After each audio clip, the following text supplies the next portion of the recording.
It has obviously been several years since the incident, and I literally have never told anyone in my new life about this. Tonight I have some good wine to drink and figure I'll let my fingers do the talking. I thought I had met the perfect woman. We met in the last year of college. We met at a party and hit it off instantly. She was a beautiful blonde with sun-kissed skin, and she could have been a model. Think Kate Upton type figure. She was kind, compassionate, sympathetic, good listener, and had an active life with many friends. She liked my friends, and it was awesome over the 3 years we knew each other and how our friend groups merged. Several of our friends began dating each other. It was some of the best times of my life. I was on for a post-grad in finance and she had a degree in contractual law. This is just to say we ended up being successful in our own rights. But I'm no slouch in the looks department either. 5'11", 190 pounds, and liked the gym. I wasn't a super athlete, but let's just say I was built. But I am very shy and didn't have a lot of prior relationships prior to meeting her. The first evening we met, we were smitten. First night we talked all night. Then it went to texting, phone calls daily,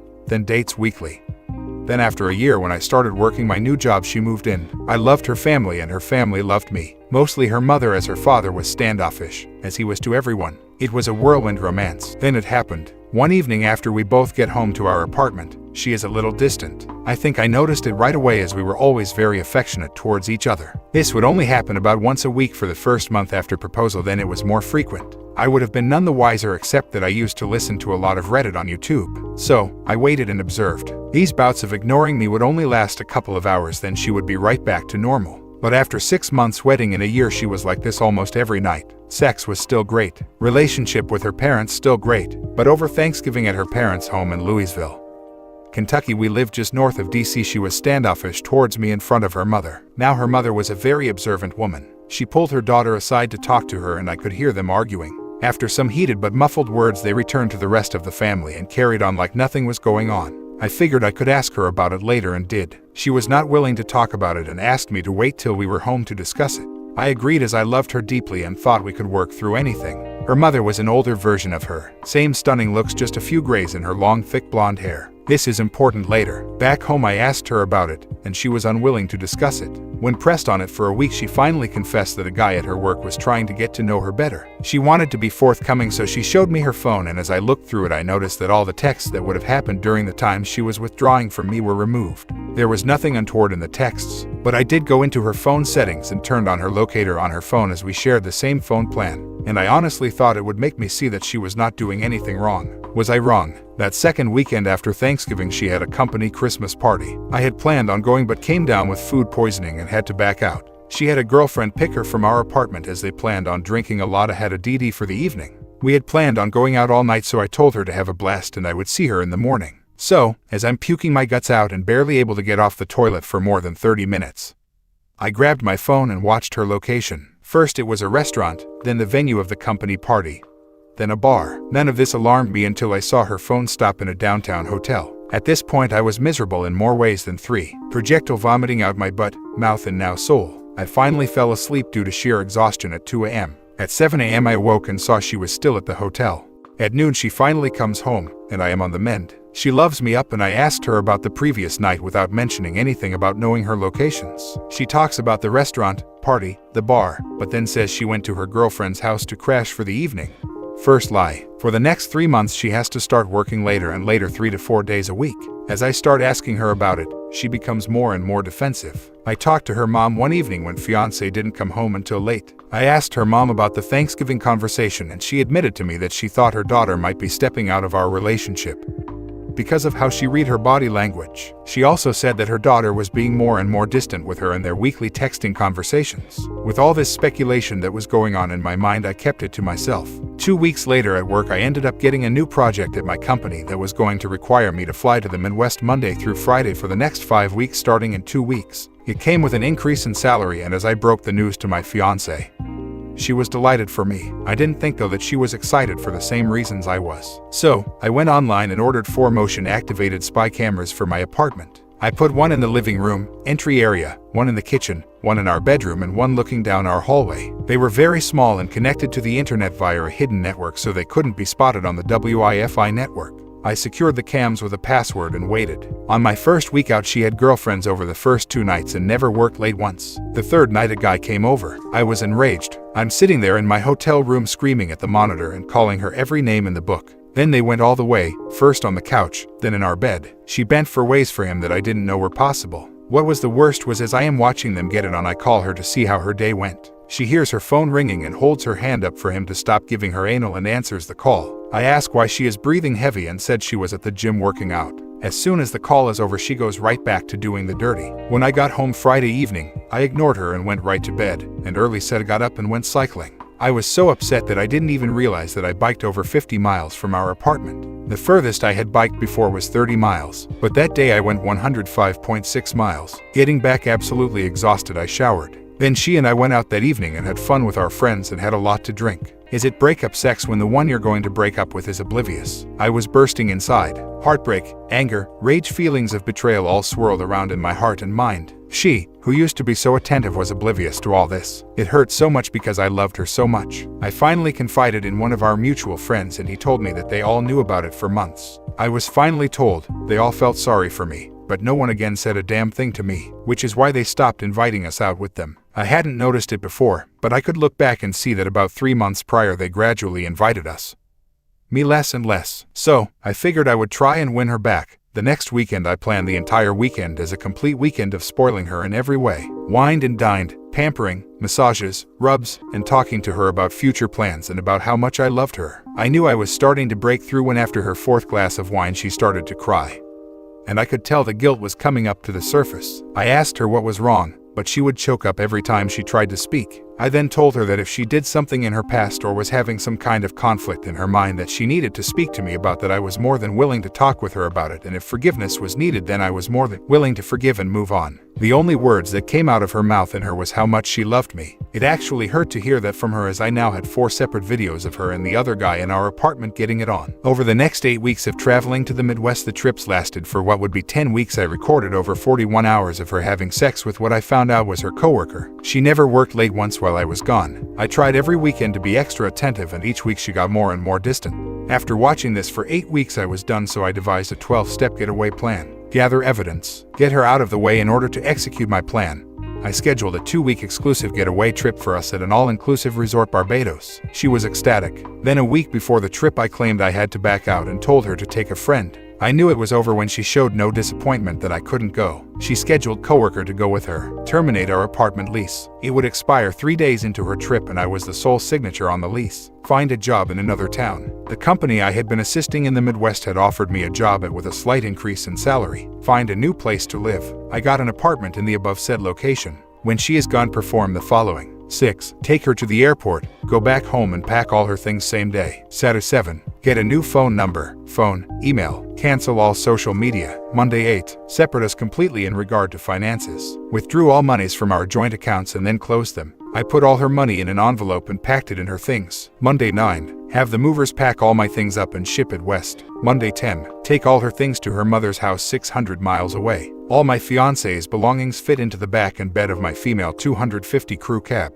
Tuesday through Saturday. 11. Give her mother the evidence. 12. Start my new life. I didn't want to do anything that was illegal, so I made sure that nothing of hers was missing. It was so hard to pack all her stuff nice and neatly away. I never cried so hard in my life. I have read so many times on Reddit about so saying they will never do it again when caught.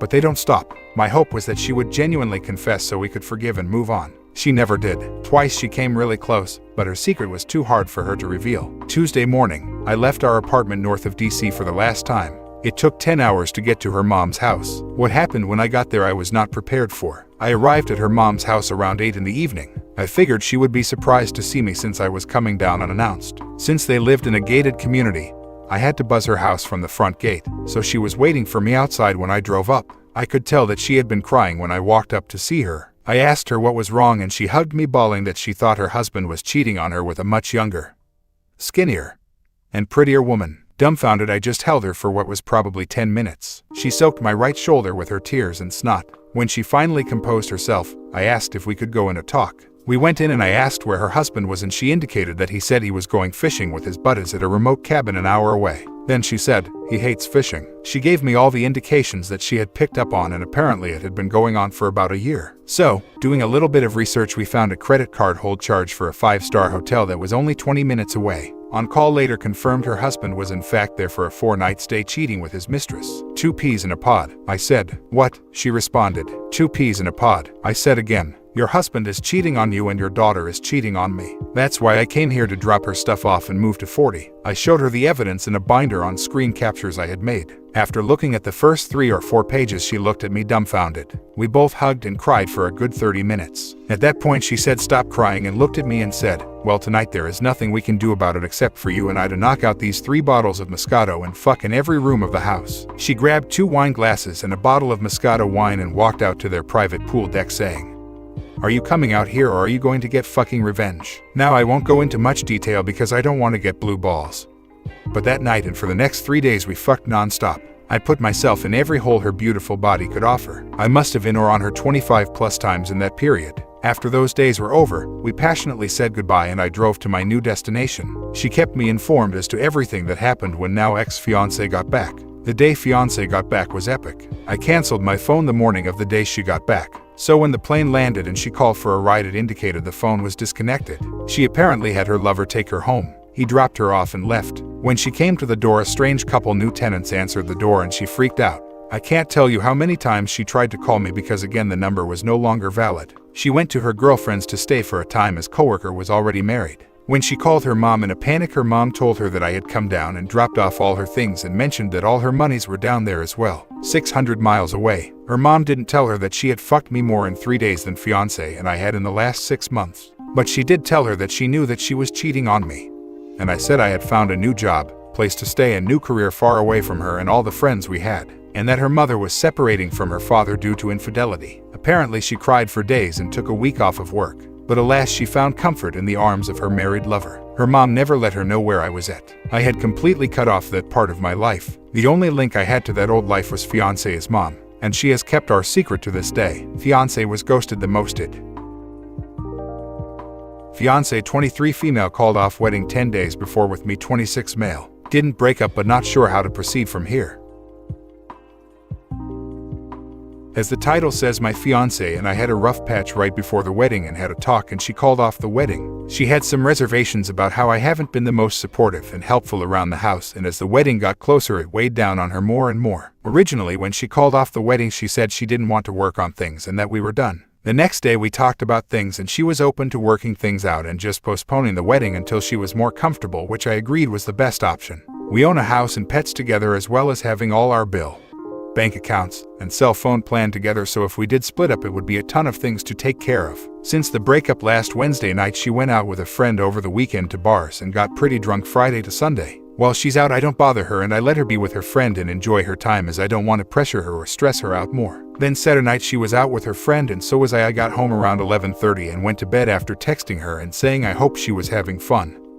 I loved her and that if she needed me to just call. 1:45 a.m. comes around and she's calling me more drunk than I had ever heard her and asked for a ride home and sounded extremely upset. I pick her up and on the way home she is just extremely drunk and stumbling on words. I ask what happened while she was out that made her want to come home and she said midway through the night she lost control and started crying at the bar. I ask why and she says because she knew about me home alone while she was out and that she felt bad and missed me and wanted to come home to me. So I felt a little better about the situation. I get her home, help her shower and change and into bed. The next day she has a nasty hangover so I get her breakfast and help her out how I can. She thanks me again for the night before and we spend most of the day together. Cut to later in the day, her friend is texting her and poof, she's getting ready and off to go drink all night again, leaving me high and dry. I get upset and confront her and she brushes it off and says she just wants to go out and not worry about the situation. She goes to the bar. I talk to her once or twice all day and then nothing, and I go to bed as I have work in the morning. Monday she texts me and is sending me Snapchats and such all day, and things seem to be better for the next day or two. So here I am today and I'm off all day due to the poor weather, as is she, and we spend the morning doing running around and such, and things seem okay. We get home and she wants to read a little in bed by herself, so I leave her for a few hours. When I go in to check and see how her book is and just see what's up, she just says she wants to be left alone today and not deal with anyone as she is emotionally drained.